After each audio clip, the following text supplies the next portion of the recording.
বাবরি মসজিদের পরে পরই এখন এই গত পরশুদিন চলে এসেছে আপনাদের মালদার গাজলের পান্ডুয়ার আদিনা মসজিদে, তাই না?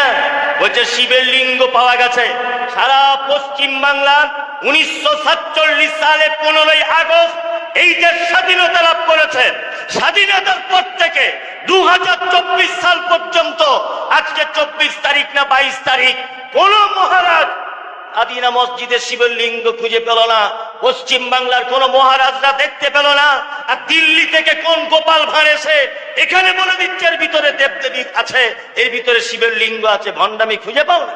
1992 সালে দাঙ্গা করে মুসলমানদের মারা সম্ভব হয়েছিল। 2024 সালে পশ্চিম বাংলাতে আদিনা মসজিদকে কেন্দ্র করে এটা আর সম্ভব নয়।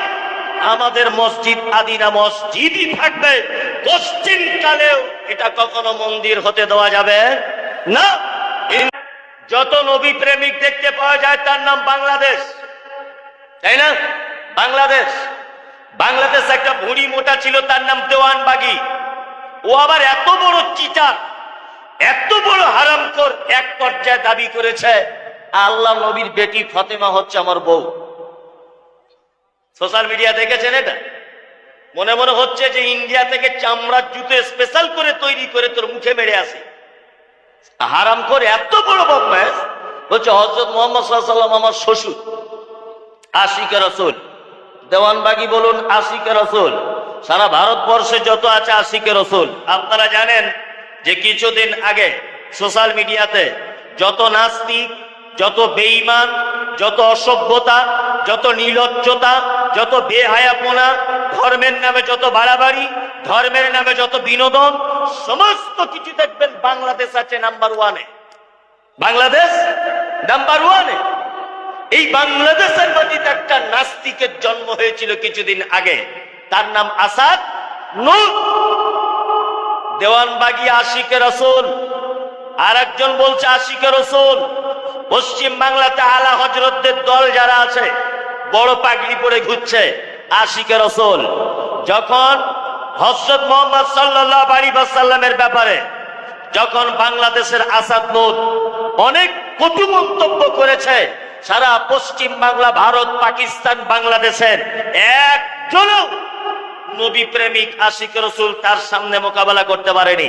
তোমরা যাদের নাম দিয়েছো ইহুদিদের দালাল, তোমরা যাদের নাম দিয়েছো ইহুদিদের দালাল, পশ্চিম বাংলার গর্ব মনে করি আমি। মুর্শিদাবাদের ছেলে, তার নাম ব্রাদার রাহুল হোসেন। পশ্চিম বাংলাতে কোটি কোটি মানুষ আশিকে রাসূল হওয়ার পরেও নাস্তিক আসাদ নূরের সামনে কেউ মোকাবেলা করতে পারেনি। একটা মাত্র জেনারেল শিক্ষিত ছেলে, সাধারণ ছেলেকে আল্লাহ এমন ভাবে কবুল করেছে যে আসাদ নূর পালাতে রাস্তা পায়নি, পালাতে রাস্তা পায়নি আসাদ নূর। কোন চাচা, নাম হলো তার আবু তালিব। কি চাচা? আবু তালিব। তার চাচা, আপন চাচা। আল্লাহ নবী সাল্লাল্লাহু আলাইহি ওয়াসাল্লামের চাচা মারা যাচ্ছেন, বিশ্ব নবী মাথার কাছে দাঁড়িয়ে গিয়ে বলছেন, চাচা একবার শুধু তুমি বলো লা ইলাহা। আবু জেহেল, আবু লাহাব, উতবা, সাইবা চাচার কাছে এসে বলছে, আবু তালিব, আরে সারা জীবন 360টা দেবদেবীর পূজা অর্চনা করলে, আর মরে যাওয়ার সময় তুমি তোমার ভাতিজার ইসলাম কবুল করবে? চাচার সঙ্গে বেঈমানদের কথা চলছে, চাচার টাইম শেষ। পৃথিবী থেকে চলে গেলেন চাচা আবু তালিব। আল্লাহ নবী সাল্লাল্লাহু আলাইহি ওয়াসাল্লাম বলেছেন, আমার চাচাকে জাহান্নামে দেওয়া হবে, আর জাহান্নামের সব থেকে হালকা আযাব দুটি আগুনের জুতাকে গরম করে আমার চাচার পায়ে পরিয়ে দেওয়া হবে। সেই কারণে আমার চাচার মাথার মগজগুলো গলে গলে নিচের দিকে পড়ে যাবে। একটা কথা বলে রাখছি, এখানে আলেম ওলামারা যত আছেন, আর সোশ্যাল মিডিয়াতে লক্ষ লক্ষ মানুষ দেখতেন, আজকে সিরসিতে মাদ্রাসায় শুধু জলসা নয়, সারা পশ্চিম বাংলার মানুষ এখন তাকিয়ে আছে যে মুমতাজুল ইসলাম কখন উঠবে, বক্তব্য রাখবে। সারা বাংলার মানুষের কাছে এটা আমার দাবি থাকলো যে মৌখিক ভালোবেসে যদি জান্নাত যাওয়া যেত, তাহলে মুহাম্মদ সাল্লাল্লাহু আলাইহি ওয়াসাল্লামের চাচা, নাম তার আবু তালিব, পৃথিবীর সবার আগে জান্নাত দখল করে বসে থাকতো, সবার আগে। কারণ ইসলামের ইতিহাসে একটা পাতাতেও আপনি দেখাতে পারবেন না যে চাচা আবু তালিব কখনো মুহাম্মদ সাল্লাল্লাহু আলাইহি ওয়াসাল্লামের বিরুদ্ধচারণ করেছেন, বরং মুহাম্মদ সাল্লাল্লাহু আলাইহি ওয়াসাল্লামকে মারতে এসেছে, চাচা প্রাচীরের মতো দাঁড়িয়ে গিয়ে হুঙ্কার দিয়ে বলেছে, এই আমার ভাতিজার গায়ে হাত দিবি না, ওর ইসলাম প্রয়োজনে কবুল করবে, না হলে না করবে, ওর আব্বা নাই, ওর মা নাই, ও আমার অধীনে থাকে, ওর দাদু নাই, কেউ নাই, ওর ইসলাম প্রয়োজনে কবুল করো, না হলে না করো, কিন্তু আমার ভাতিজা মুহাম্মাদের গায়ে হাত দিতে পারবে না। সারা জীবন নবীজিকে সাপোর্ট করেছেন, কিন্তু মারা গেছেন ইসলাম কবুল না করে। আল্লাহ নবী বলছেন আমার চাচা থাকবে কোথায়? কোথায়? জাহান্নামে। তার মানে নবীকে মৌখিক ভালোবেসে জান্নাত যাওয়া যাবে না। কি করে জান্নাত যাওয়া যাবে? মুহাম্মদ সাল্লাল্লাহু আলাইহি ওয়াসাল্লামের আনিত দ্বীন অর্থাৎ ইসলামটাকে সঠিকভাবে মেনে না নিলে জান্নাত যাওয়া যাবে না। দ্বীন মানার ব্যাপারে আল্লাহ সুবহানাহু ওয়া তাআলা বলছেন, ওমা আতাকুমুর রাসূল ফাকুযুহু ওমা নাহাকুম আনহু ফান্তাহু। আমার দ্বীনের ব্যাপারে নবী যেটা তোমাদেরকে দেয় সেটা গ্রহণ করো, নবী যেটা নিষেধ করে তার থেকে দূরে সরে যাও। তাই না? আপনাদের এটা দক্ষিণ দিনাজপুর না উত্তর? দক্ষিণ দিনাজপুর। আর মাত্র 5-7 দিন 10 দিন পরই 15ই শাবান শবে বরাতের রাত্রি, তাই না? অনেক মুসলমান বুঝে না, জানে না, শবে বরাতের রাত্রির দিনকে নির্দিষ্ট করে রোজা রাখছে, বাড়িতে হালুয়া করছে, সেই দিন বাড়িতে মেয়েরা কোরআন মাজিদ তেলাওয়াত করছে, করছে না? করছে। সেই দিন অনেক হুজুরদের দিয়ে বাড়িতে কোরআন খতম করা হচ্ছে, রাত্রি বেলাতে কবরস্থানে গিয়ে বাপ মায়ের জন্য দোয়া করা হচ্ছে। আমি মুমতাজুল ইসলাম বলছি, শবে বরাতের দিনকে নির্দিষ্ট করে রোজা যদি রাখা হয়, শুধু বেদাত নয়, পচা বেদাত, একদম মারাত্মক পচা বেদাত। আল্লাহ নবী সাল্লাল্লাহু আলাইহি ওয়াসাল্লাম প্রত্যেক সোমবার আর বৃহস্পতিবার রোজা রাখতেন। এই কারণে রাখতেন, তিনি বলেছেন সাপ্তাহিক 2 দিন আল্লাহর দরবারে হিসাব পেশ করা হয়, কোন বান্দা কি করেছে না করেছে। তাহলে আমি মুহাম্মদ সাল্লাল্লাহু আলাইহি ওয়াসাল্লাম এটা মনে করি যে সোমবার আর বৃহস্পতিবারে যেদিন আল্লাহর দরবারে রিপোর্ট পেশ করা হয়, আমি যেন রোজা অবস্থাতে থাকি। আল্লাহ নবী সাল্লাল্লাহু আলাইহি ওয়াসাল্লাম তিনি বলেন, বাৎসরিক একবার আল্লাহর দরবারে রিপোর্ট পেশ করা হয়, বাৎসরিক একবার। কোন মাসে? না, শাবান মাসে। আল্লাহ রাসূল সাল্লাল্লাহু আলাইহি ওয়াসাল্লাম শাবান মাসে অধিক মাত্রায় সিয়াম বা রোজা পালন করতেন, 1 থেকে 15 পর্যন্ত করতেন, কখনো 15 পর থেকে 20-25 পর্যন্ত করতেন। আপনি এইরকম ভাবে শাবান মাসে রোজা রাখুন, কিন্তু আমাদের দেশ ভারত, পাকিস্তান, বাংলাদেশের হুজুরেরা গোটা শাবান মাসকে বাদ দিয়ে শুধুমাত্র 15ই শাবান শবে বরাতের দিনকে নির্দিষ্ট করে নিয়েছে। এটা বেদাত, চরম পর্যায়ের বেদাত। যে সমস্ত মায়েরা আছেন এখানে শুনে রেখে দেন, শবে বরাতের দিনকে কেন্দ্র করে রোজা রাখা বেদাত।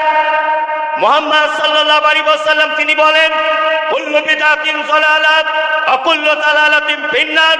নিশ্চয় ইসলামের ভিতরে ইবাদত নামক কোন জিনিস নতুন আবিষ্কার করা এটা বেদাত, আর প্রত্যেক বেদাতকারীর স্থান ফি মধ্যে নার মানে আগুন। বেদাতকারীর থাকার জায়গা কোথায়? জাহান্নাম। সকল দিনী ভাই এবং বোনেদের কাছে বিনীত অনুরোধ, এটা মুহাম্মদ সাল্লাল্লাহু আলাইহি ওয়াসাল্লামের পদ্ধতি নয়। আল্লাহ নবী সাল্লাল্লাহু আলাইহি ওয়াসাল্লাম পৃথিবী থেকে চলে যাবার 450 বছর পরে এই শবে বরাতের জন্ম হয়েছে। কোন জিনিস সুন্নত প্রমাণ করতে গেলে আল্লাহর নবী জীবদ্দশাতে থাকতে হবে, তার নাম সুন্নত। কি বললাম বুঝতে পারছেন? আল্লাহ সুবহানাহু ওয়া তাআলা বলছেন, আমি যে কথা বলতে চাইছিলাম তার মানে বোঝা যাচ্ছে যে আপনি নবীকে ভালোবাসেন। এটা প্রমাণ হবে কখন? যখন আপনি নবীর আনিত দ্বীন অর্থাৎ ইসলামটাকে খুব সহজভাবে মেনে নিবেন, তাই না? যদি আপনি মেনে নেন তাহলে উপকার কি? আল্লাহ তাআলা বলছেন, কুল, নবী আপনি বলুন, ইন কুনতুম তুহিব্বুনাল্লাহ, তোমরা যদি আল্লাহকে ভালোবাসো, ফাত্তাবিউনি, তোমরা আমার আনুগত্য করে চলো। আল্লাহকে ভালোবাসতে গেলে প্রথমে আনুগত্য করা লাগবে কার? বুঝে কথা বলো। আল্লাহকে ভালোবাসতে গেলে প্রথমে মানা লাগবে কার? মুহাম্মদ সাল্লাল্লাহু আলাইহি ওয়াসাল্লামে।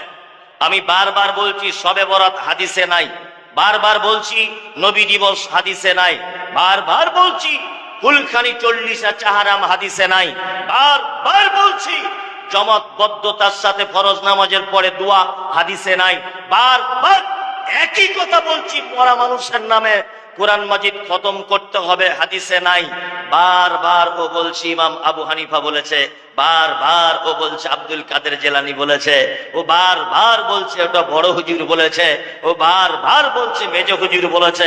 আচ্ছা বলুন তো, হুজুরকে দিয়ে ইসলাম চলবে না মুহাম্মদ সাল্লাল্লাহু আলাইহি ওয়াসাল্লামকে দিয়ে ইসলাম চলবে? মুহাম্মদ সাল্লাল্লাহু আলাইহি ওয়াসাল্লামকে দিয়ে ইসলাম চলবে। এই দেখুন, আপনাকে নবীর প্রতি ভালোবাসা, পরে কয়েকটা চমৎকার হাদিস বলবো। এখন আপনি যদি হাদিস আর কোরআন বাদ দিয়ে পীর ফকির হুজুরের পিছনে যদি ছোটেন, আল্লাহ সুবহানাহু ওয়া তাআলা নবী কি বলছেন? নবীজি বলছেন তারাকতু ফীকুম আমরাইন লান তাদিল্লু মা তামাসসাকতু বিহিমা কিতাবাল্লাহি ওয়া সুন্নাতি রাসূল। অতদিন পর্যন্ত তোমরা আমার উম্মতেরা তোমাদের মাথা উঁচু করে পৃথিবীতে থাকতে পারবে, অতদিন পর্যন্ত তোমরা বিপদের সম্মুখীন হবে না, যতদিন না পর্যন্ত তোমরা হাদিস এবং কোরআন এই দুটোকে আঁকড়ে ধরে থাকবে। এই দুটো বাদ দিয়ে যখনই তোমরা পীর ফকির হুজুরদের কাছে যাবে, তখন তোমাদের কাছে যত বিপদ সব নেমে আসবে। সারা ভারতবর্ষে মুসলমানদের বিপদ চলছে না? চলছে না? মারাত্মক বিপদ। যত বিপদ, এর সমস্ত বিপদের জন্য দায়ী হচ্ছে মাজার পূজারীরা। কারণ আল্লাহ নবী সাল্লাল্লাহু আলাইহি ওয়াসাল্লাম তিনি বলেছেন, অতদিন তোমরা সুস্থ থাকবে, অতদিন তোমরা বেটার থাকবে, যতদিন হাদিস আর কোরআন নিয়ে তোমরা বেঁচে থাকবে। হুজুর হাদিস কোরআন বাদ দিয়ে শুধু বলছে আমার বাপ বলেছে আর আমার বড় হুজুর বলেছে। সারা ভারতবর্ষে বিপদ নাই? একটা একটা করে কয়েকটা বিপদ আপনাদেরকে বলবো, বলে দিই, শুনে রেখে দেন, একটা একটা করে শুনুন। লাস্ট পজিশনে আবার বলবো এই বিপদ আমাদের উপরে আসছে কেন। এক, সর্বপ্রথম আপনারা জানেন যে 1992 সালে 6 ডিসেম্বর বাবরি মসজিদ বলে একটা মসজিদ ছিল, আর এই মসজিদ যিনি নির্মাণ করেছিলেন ওনার নাম হচ্ছে ইব্রাহিম লোদি। উনি এই মসজিদ নির্মাণ করেছিলেন। সেই মসজিদটায় একটা কৌশল করা হলো যে এখানে রামের জন্ম হয়েছে, হয়নি? বলছে রামের জন্ম হয়েছে। আপনাদেরকে আমি দুটো একটা কথা বলছি, বোঝার চেষ্টা করুন। আচ্ছা, আপনার স্ত্রীর যদি পেটে বাচ্চা থাকে, আপনার স্ত্রীর, তা যখন বাচ্চা প্রসবের টাইম হবে, বেদনা শুরু হয়ে গেছে, আপনার স্ত্রী আপনাকে বলবে যে আমাকে একটু তাড়াতাড়ি করে মসজিদের ভিতরে নিয়ে চলো? এটা বলবে? কোথায় নিয়ে চলো? হাসপাতালে নিয়ে চলো। এখন ব্যানার্জির বউয়ের পেটে বাচ্চা, ব্যানার্জির বউ পেটে যখন বাচ্চা প্রসবের টাইম হয়েছে, তখন ব্যানার্জির বউ বলবে যে আমাকে তাড়াতাড়ি করে তুমি একটু মন্দিরের ভিতরে নিয়ে চলো? বলবে না। তার মানে মসজিদ আর মন্দির সারা পৃথিবীর মানুষের কাছে একটা পবিত্র জায়গা, জায়গা না? পবিত্র জায়গা। আমি এটা মনে মনে ভাবছিলাম, ধরে নেন আপনি ওটা রাম মন্দিরই ছিল যুক্তি তর্কের খাতিরে, তা রামের মায়ের যখন প্রস্রাব বেদনা শুরু হয়, তখন রামের মা আর কোনো জায়গা পেল না, ওই মন্দিরে গিয়েছিল বাচ্চা জন্ম দিতে, আর অন্য কোনো জায়গা ছিল না রামের মায়ের। হ্যাঁ, এটা এক নম্বরের কথা। আর দুই নম্বরের কথা হচ্ছে, এই সারা পৃথিবীর মাটিতে যত মনীষীদের জীবনী আপনারা পড়েছেন, প্রত্যেক মনীষীদের মৃত্যু এবং জন্মের তারিখ বলা আছে, আছে না? আছে। রবীন্দ্রনাথ ঠাকুর কত সালে জন্ম, কত সালে মৃত্যু, এটা পাওয়া যায়। কাজী নজরুলের পাওয়া যায়, মাইকেল মধুসূদনের পাওয়া যায়, হযরত আবু বকরের পাওয়া যায়, হযরত ওমরের পাওয়া যায়, বিশ্বনবী মুহাম্মদ সাল্লাল্লাহু আলাইহি ওয়াসাল্লামের পাওয়া যায়। সারা পৃথিবীতে যত মনীষীদের জন্ম, সব মনীষীদের জন্ম মৃত্যুর তারিখ খুঁজে পাওয়া যায়।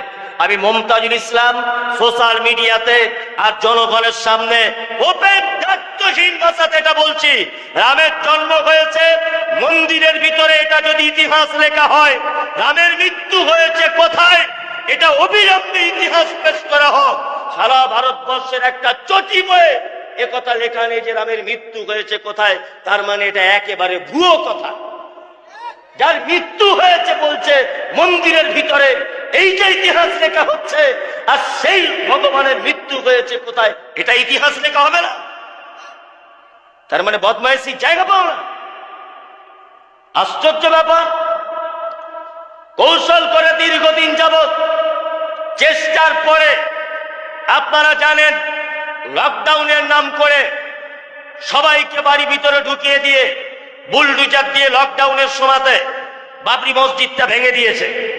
22শে জানুয়ারি বাবরি মসজিদের জায়গাতে রাম মন্দির তৈরি হয়েছে, এটা আপনারা সকলেই জানেন সোশ্যাল মিডিয়ার মাধ্যমে। তবে আমরা এটা বলবো যে এখন ক্ষমতা তোমার হাতে আছে, আমাদের কিছু করার নেই।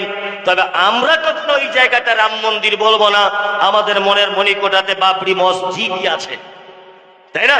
বাবরি মসজিদই আছে, কোনো সমস্যা নেই। আপনারা খুব ভালো করে জানেন, খুব ভালো করে, বাবরি মসজিদের পরে পরই এখন এই গত পরশুদিন চলে এসেছে আপনাদের মালদার গাজলের পান্ডুয়ার আদিনা মসজিদে, তাই না? বলছে শিবের লিঙ্গ পাওয়া গেছে। সারা পশ্চিম বাংলা 1947 সালে 15ই আগস্ট এই যে স্বাধীনতা লাভ করেছে, স্বাধীনতার পর থেকে 2024 সাল পর্যন্ত, আজকে 24 তারিখ না 22 তারিখ, কোন মহারাজ আদিনা মসজিদে শিবের লিঙ্গ খুঁজে পেল না। পশ্চিম বাংলার কোন মহারাজরা দেখতে পেল না। আর দিল্লি থেকে কোন গোপাল ভাঁড় এসে এখানে বলে দিচ্ছে এর ভিতরে দেবদেবী আছে, এর ভিতরে শিবের লিঙ্গ আছে। ভণ্ডামি খুঁজে পাও না, বদমাইশি জায়গা পাও না। 1947 সাল থেকে আজও পর্যন্ত এই ব্যাপারে কোনো তথ্য নেই। আর 2024 সালের সামনে বিধানসভার ভোট, এই লোকসভার ভোট, ফ্রিতে রাজনীতি করতে এসেছে। পশ্চিম বাংলায় কোনো অস্তিত্ব নেই। কি বললাম বুঝলেন? কোন অস্তিত্ব নেই। এগুলো করছে কারা? এই গেরুয়া কালার এই সমস্ত চিজেরা এটা করছে। মাথায় রাখবেন, এটা হচ্ছে কাজী নজরুলের বাংলা। মাথায় রাখবেন, এটা রবীন্দ্রনাথের বাংলা। মাথায় রাখবেন, এটা শান্ত বাংলা। দিল্লিতে দাঙ্গা করা সম্ভব। ওই আপনার বাবরি মসজিদে 1992 সালে দাঙ্গা করে মুসলমানদের মারা সম্ভব হয়েছিল। 2024 সালে পশ্চিম বাংলাতে আদিনা মসজিদকে কেন্দ্র করে এটা আর সম্ভব নয়। আমাদের মসজিদ আদিনা মসজিদই থাকবে, পশ্চিম কালেও এটা কখনো মন্দির হতে দেওয়া যাবে না, ইনশাল্লাহ। ইনশাল্লাহ। আমার বড় দুঃখ লাগছে এই জায়গাটায়, সারা পশ্চিম বাংলার মাটিতে যত নেতা নেত্রী রয়েছে, সেটা মুসলিম হোক, হিন্দু হোক, যেই হোক, গত পরশুদিন আদিনা মসজিদে যে কাণ্ড ঘটেছে, একটাও রাজনৈতিক কোন নেতা মুখ খোলেনি। আর ভোটের সময় এসে ঘোমটা দিয়ে বলছে আসসালামু আলাইকুম। ভালো করে বুঝবেন, ভোটের সময় এসে বলছে আরে আমিও তো মুসলমান, আমার নাম অমুক ইসলাম। তুমি ইসলামটা মসজিদে ডাইরেক্ট পূজা করে গেল, মহারাজ দিল্লি থেকে এসে তুমি এসি ঘরে বসেছিলে, তুমি কি করছিলে? অন্তত পক্ষে কিছু করতে পারো না পারো, অন্তত পক্ষে একটু হুঙ্কারটাও দাও, তাও তো দিলে না। তার মানে বোঝা যাচ্ছে তোমার দুই রকমের চরিত্র। আল্লাহ কোরআনে কি বলছেন? অদ্দৌলাও তুদিগিনো ফায়ুদহিনুন, অদ্দৌলাও তুদিগিনো ফায়ুদহিনুন। আল্লাহ নবীকে বলছেন, নবী আপনার পক্ষে এটা উচিত হবে না যে আপনি তাদেরকেও বলবেন তোমরা 360টা দেবদেবী পূজা করছো, করো, আমি আমার আল্লাহকে মানছি, মানবো, আর তুমি তোমার মতো থাকো, আমি আমার মতো থাকি। এটা কখনোই উচিত নয়। নয় ইসপার, নয় উসপার। আদিনা মসজিদ থাকেও আস্তে আস্তে আপনাদের মালদা তো দেখবেন কোন দিন বলবে ওখানেও রামের মন্দির ছিল। মানে কাজ খুঁজে পায় না, কি করবে? কাজ তো কিছু করতে হবে। কি বললাম বুঝলেন না? আর তার আগে দেখছি আবার বলছে এনআরসি করে দিব, যে মুসলমানগুলোকে সব এক জায়গায় ডিটেনশন ক্যাম্প তৈরি করে রেখে দিব, বলছিল না? বলছিল। একটা কথা বলছি শুনুন, ক্ষমতা বেশি দিন থাকে না। শাহজাহান টিকে নেই, আলমগীর টিকে নেই, আছে? সেকেন্দার টিকে নেই, আছে? বাহাদুর টিকে নেই, আছে? নবাব সিরাজউদ্দৌলা টিকে নেই, আছে? টিপু সুলতান টিকে নেই, আছে? কেউ টিকে নেই। তোমার মতো পাগল আর বেশি দিন টিকবে না, সারা ভারতবর্ষের মানুষ জেনে গেছে। কাজ নাই, কিছু নাই, বলছে ডিটেনশন ক্যাম্প করতে হবে। কেন? বলছে মুসলমানগুলো এটা অনুপ্রবেশকারী, এরা অনুপ্রবেশকারী। আরে সারা ভারতবর্ষে পশ্চিম বাংলায় যদি আদি লোক কেউ থাকে তাহলে মুসলিমরা আর ঘোষেরা আছে। আদি কি বললাম বুঝলি না? আমরা বলছি আমরা নাকি বাংলাদেশ থেকে এসেছি, পাকিস্তান থেকে এসেছি। আরে গাধা, তোমার মাথায় গোবর আছে? তুমি জানো যে 1000 বছর এদেশ আমরা শাসন করেছিলাম? মনে আছে এটা? তারপরে এসেছে ব্রিটিশ, প্রায় 180 থেকে 200 বছরের কাছাকাছি শাসন করেছে। তারপর এসেছে কারা? তোমরা 1947 সালে তোমরা পাল্টাপাল্টি করে তারপরে দেশে ক্ষমতা এসেছো। 1000 বছর এদেশ শাসন করেছিল কারা? 1000 বছর আমরা শাসন করেছি, আমাদেরকে বলছে অনুপ্রবেশকারী। যারা পাকিস্তান থেকে এসেছে, মানে কিছু খুঁজে পায় না। কি বললাম বুঝলেন তো? কিছু তো করতে হবে একটা। আসলে ঘটনা ওটা নয়। জঙ্গলের বাড়িতে টিভি আছে কাদের? টিভি আছে বাড়িতে কারো? ভয়ে হাত তুলছে না, তুলুন না। আমি তো হারাম ফতোয়া দিব না, তুলুন। ভয়ে তুলছে না। ছিল, এখন আর নেই, মোবাইল উঠে গেছে। হ্যাঁ, আমি বলছি যাদের বাড়িতে টিভি আছে আপনারা লক্ষ্য করবেন যে টিভিতে একটা চ্যানেল আছে, তার নাম হচ্ছে ডিসকভারি, আর একটা আছে এনিম্যাল প্ল্যান, তাই না? ওই দুটো চ্যানেলে কি দেখায়? শাহরুখ খান, সালমান খান, প্রীতি জিন্টার, হেমা মালিনী, ঐশ্বর্য, এদের দেখায় না? কি দেখায়? ও জায়গায় পশু পাখি, বাঘ, ভল্লুক ইত্যাদি। জঙ্গলে অনেক রকমের প্রাণী আছে, গরু আছে, ছাগল আছে, বাঘ আছে, সিংহ আছে, হরিণ আছে, সবাই আছে। বাঘ মাংস খেতে পছন্দ করে না সবুজ খেতে পছন্দ করে? মাংস, তাই না? বাঘ গরুর মাংসও খায়, বাঘ ছাগলের মাংসও খায়, তাই না? তা জঙ্গলে বলুন তো দেখি, বাঘ সব থেকে খেতে পছন্দ করে কার মাংস? হরিণের মাংস। তার মানে বাঘও জানে যে ওর মাংস খুব টেস্টফুল, তাই না? খুব টেস্টফুল, পুষ্টিকর খাদ্যর মাংস, তাই না? গরু আছে খায় না, ছাগল আছে খায় না। তা আমাদের ভারতবর্ষের সরকারের অবস্থা ঠিক কেমন? এই দেশের মাটিতে হিন্দু, মুসলিম, ইহুদি, হাঁড়ি, চুয়ার, চামার, বাগদি, ছুতর, মেতর, খাল, বিল সবাই বসবাস করবে। কাউকে ডিটেনশন ক্যাম্পে ভরতে হবে না, এনআরসি কারো ব্যাপারে করা লাগবে না। এই ছেঁড়া কটা মুসলমান আছে এদের ব্যাপারে এনআরসি করা লাগবে। কারণ কি? তার মানে সরকার বুঝতে পেরেছে যে এদের কাছে কোনো দামি মাল আছে। কি বললাম বুঝলেন? দামি মাল কি? দামি মালের প্রমাণ হয়ে যেত এতদিন। ডাক্তার জাকির নায়েক যখন দেশে ছিলেন, ডাক্তার জাকির নায়েক মুম্বাইয়ে একটা প্রোগ্রামে মোটামুটি 20-30 জন মানুষ ইসলাম গ্রহণ করছিল। দেখতে পাচ্ছিলেন আপনারা? 20-30 জন মানুষ যারা লেকচার মারছে 2024-25-এ ভারতবর্ষটাকে হিন্দু রাষ্ট্রে পরিণত করব। এরা মানে ভয় খেয়ে গেছে যে এই লোকটাকে যদি দেশের মধ্যে রাখা হয় তাহলে মনে হয় সব দাড়ি টুপিওয়ালা মুসলমান হয়ে যাবে। ওই জন্য দেশ থেকে তাড়িয়ে দেওয়া হলো। আর মুসলমানদের কাছে দামি একটা জিনিস আছে, তার নাম পবিত্র আল কোরআন। পুষ্টিকর জিনিস আছে, ওই জন্য এদেরকে আগে দেশ ছাড়া করে দিতে হবে এনআরসি করে। কত রকমের কৌশল, কৌশল নয়, কত রকমের কৌশল। সব জায়গাতে মুসলিমদের উপরে দ্বিচারিতা। আপনারা এটা জানেন, খুব মনোযোগ দিয়ে শুনবেন। এই বক্তব্যটা আমি রেখেছি আজ থেকে 2-3 বছর আগে, তবু আজকে কথা প্রসঙ্গে এসেছে বলে কথাটা বলে দিচ্ছি। সেটা হচ্ছে এই কিছুদিন আগে আমাদের রাজ্যর মমতা ব্যানার্জি সরকার প্রথমে যখন ক্ষমতা এসেছিলেন, উনি তখন এসে ইমাম সাহেব মসজিদের ইমামদের 2500 টাকা করে ভাতা দিয়েছিলেন, তাই না? এই ভাতাটা দেওয়ার পরে আর বাবুর সহ্য হলো না, কলকাতা হাইকোর্টে কেস করে দিল। কেসে কি হলো না, মমতা ব্যানার্জি যেটা করছে এটা অসাংবিধানিক, সংবিধান বহির্ভূত কাজ। এক শ্রেণীর মানুষকে কেন তারা ভাতা দিবে? সবাইকে ভাতা দেওয়া উচিত। এই নিয়ে কোর্টে মামলা করা হলো। কলকাতা হাইকোর্ট মামলার রায় দিল যে সত্যিই তো তাই, মমতা ব্যানার্জি যেটা করছে এটা চরম অন্যায়। কি বললাম বুঝলেন? আমি মনে মনে তখন ভাবছিলাম যে কি ব্যাপার, ভারতবর্ষের এটা তো একটা ইতিহাস যে ইমাম সাহেবদের 2500 টাকা করে ভাতা দিচ্ছে, তার উপরে আবার কেস। এর কারণটা কি? অতিরিক্ত ভালো নয়। এরা যা করছে এই গেটের লোকগুলো, আপনারা বসে পড়ুন না, বসে পড়ুন, বসে পড়ুন, বসে পড়ুন, যে যেখানে আছেন বসুন, বসে পড়ুন। বসুন, বসুন, বসুন, বসে যান। বসার জায়গা না পেলে আপনি তখন পরিস্থিতি বুঝে দাঁড়ান, এমনি বসে যান আর চিল্লামিল্লি করিয়েন না। চলুন,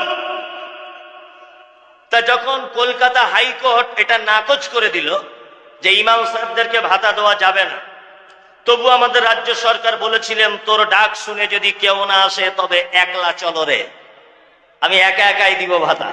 ভাতা চলছিল। কিছুদিন আগে 2023-এ আবার কলকাতা নেতাজি ইন্দোরে ডেকে, আবার উনি যদিও ডাকেননি, ওটা অন্য লোক ডেকেছিলেন, উনি এসে আবার 500 টাকা বাড়ালেন, নিয়ে 3000 টাকা হলো, তাই না? এই 3000 টাকা দেখে আর মাথায় কাজ করলো না। মামলার উপরে মামলা, মামলার উপরে মামলা।